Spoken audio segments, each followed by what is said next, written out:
As a traditional owner and Boandik elder, I'm always honoured to be able to welcome the pilgrims to country. There are two reasons for this.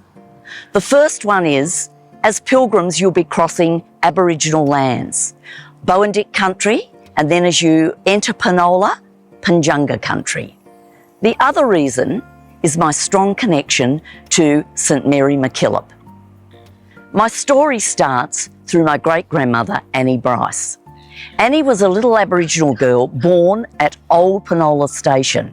This was at a time when the colonists were coming from all over the world, setting up their farms in all the different areas.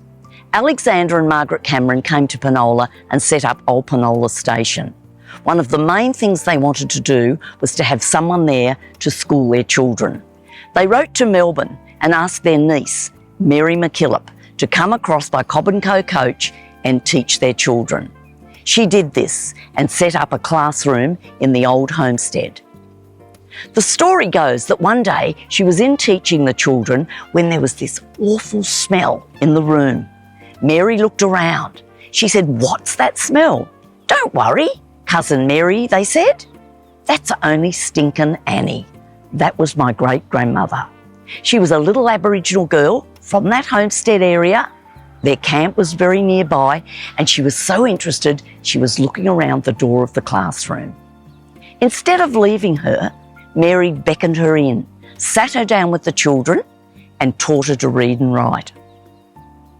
Because of this, Annie grew up to be a strong supporter of her people. She could go to court. She was able to read documents. She was able to protect her family.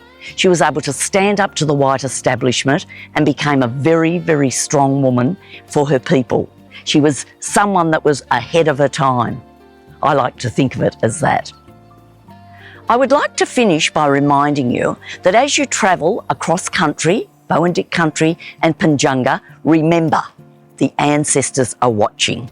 They will watch and care for you as you cross country. Woo woo.